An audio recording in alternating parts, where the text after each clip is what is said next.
So wait, so you like Coptic? Does that perchance mean that you appreciate something greater than a language? Is there something with the Coptic that transcends language per se? Because we're stuck on the translation of the words, but does Coptic carry something greater than word?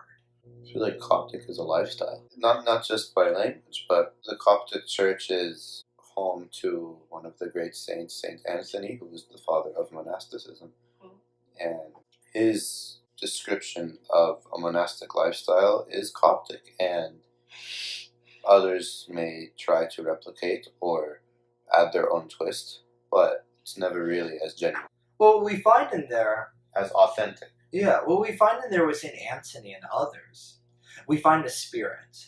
For example, with Saint Anthony, the spirit of asceticism, the spirit of wanting to give all you have to the poor, following the Lord for perfection, tiring yourself to find the Lord. Actually, St. Gregory Nazianzus goes into that, how even St. Paul tired himself. He got all the way to the third heaven after he was stoned, and he was constantly racing, trying to reach God.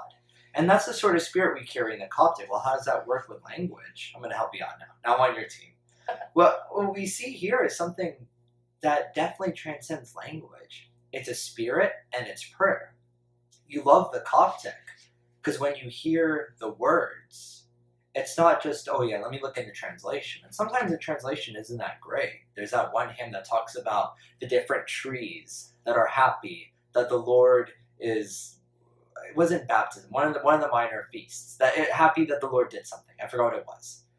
It's like, okay, you have the translation for that. What does that mean? Or what does it mean? 7 times every day I'll praise your holy name. Okay, great. You know what Chashvan Toba Mini means. What does it mean 7 times every day I'll praise your holy name? It's more involved than language. It's understanding a spirit, but it comes into a form of prayer that transcends the tongues. For example, Father Matthew the Poor says there's 3 levels of prayer. Prayer of the tongue, prayer of the heart, prayer of the spirit. When we're constantly thinking about, let me translate, we're not taking time to listen. We're not taking time to listen to God. We're not taking time to try to find his voice. For example, Elijah didn't find the voice of the Lord in the fire or in the earthquake. He found it in the wind. We can find the Lord's voice within the Coptic language, within the Coptic prayer, the Coptic hymnology. If you have found God's voice within the Coptic church and within the Coptic hymns, no one should stop you from praying in Coptic. Who am I to say, no, brother, stop. You're not praying with understanding. You have far more understanding. You've seen God face to face. You remember that story of, what was it, a bishop? Was it a missionary? He went to a village and he found some guys. Hey, you guys, do you pray? We try. No. Let me teach you prayer. And teaches them the Lord's Prayer. While he's leaving, they're like, Our Father who art in... I can't remember it. So they go and chase him to his boat. He turns around because he hears splashing and sees these guys running on water. Hey, wait, stop. What was the rest of that prayer? And he's like, whatever you're doing, just keep doing it. I think there's a lot of value that we're missing out when it comes to the church always preserved and valued it. We now have it in our hands. Now that we have it today, and there's translations, are we going to kill Coptic? And once you destroy Coptic, what do we destroy next? Is it long hymns, melismatic hymns? Is it longer prayers? Are we going to stop praying St. Cyril and St. Gregory? I don't know what happens after. I'm cool with the American church's levels, but I think, saying that Coptic is dead and all these different, I think it's really an ignorant opinion. It's probably someone's very smart that can have their opinion, but I think there's a lot of areas that people are neglecting. What about the fact that Coptic is not necessarily a huge communication or communication language? Like, it's not necessarily like a common language like Arabic or English. Mm-hmm. So I think for all the newcomers who are like being baptized and they're not necessarily Egyptian, it's harder for them to learn Coptic right away, but it would be easier for a translation into English as to when when we're saying Coptic, like they're not really understanding what we're really saying. There was a person who went to the Coptic church, and he would pray all the prayers in Coptic. He liked praying in the Coptic language, and he would try to read the Psalms in Coptic. And he was complaining the one thing he couldn't do was, pray his personal prayers in Coptic. He said these things I'd have to do in, English. So he doesn't know Coptic. Well, he would pray as much Coptic as he could because it carries with it a spirit. That's why now in America, we send our priests out to Egypt. Even priests who don't know Arabic, we send them to Egypt so they can have a spiritual connection. So when we just take the Coptic language and make it a whole debate about language, we're really limiting what Coptic can do. The whole spirituality of our liturgy and our rites and everything about our culture and the Church of Alexandria and everything it carries suddenly becomes minimalized. And that's such a shame that it's become a language debate and not, hey, let's just pray in spirit. I also think the Coptic language unifies the church, so across different countries.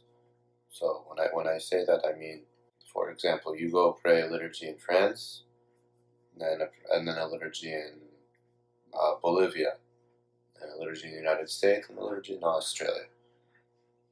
The one thing you'll have in common, besides, of course, the worship of the Holy Trinity, is the Coptic.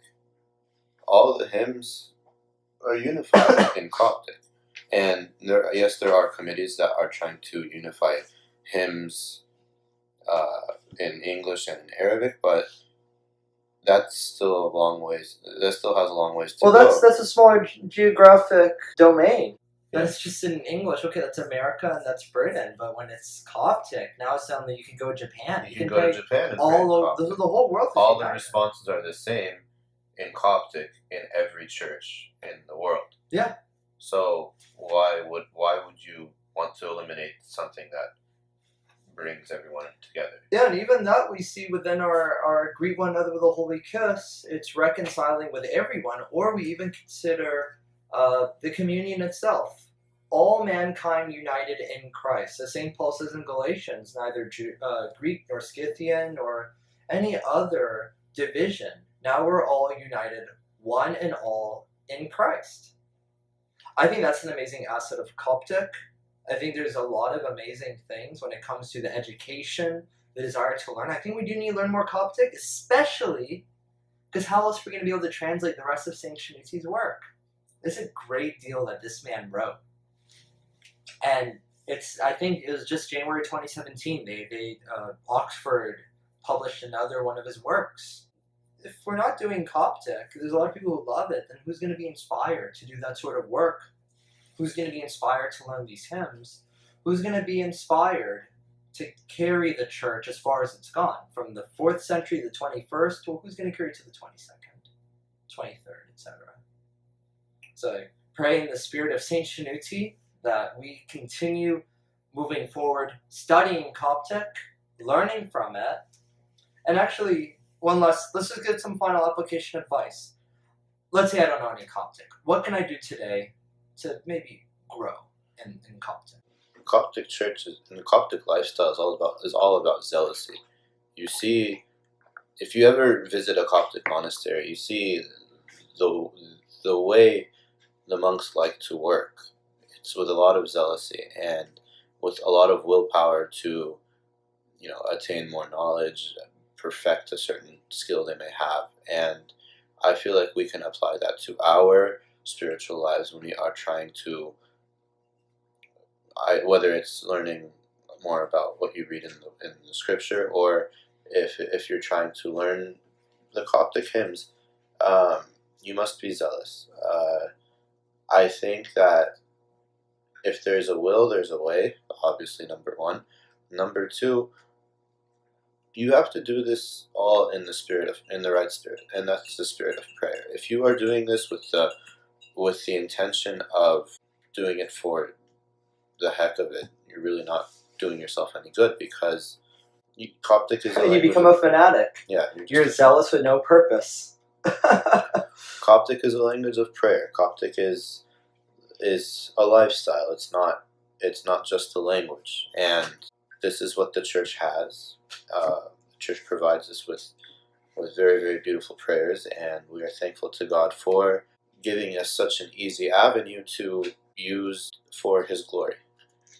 And that's what we're doing at the end of the day. Everything we do in our lives as Coptic Christians is for the glory of God. The fact that we are all able to come together as one, pray in the Coptic language should be a very, very important thing we should teach our children, so that they may pass it on to their children and the following generations. Good. So let's be zealous. Let's have purpose. Let's use the church as an avenue to grow. And let's carry this on. Amen.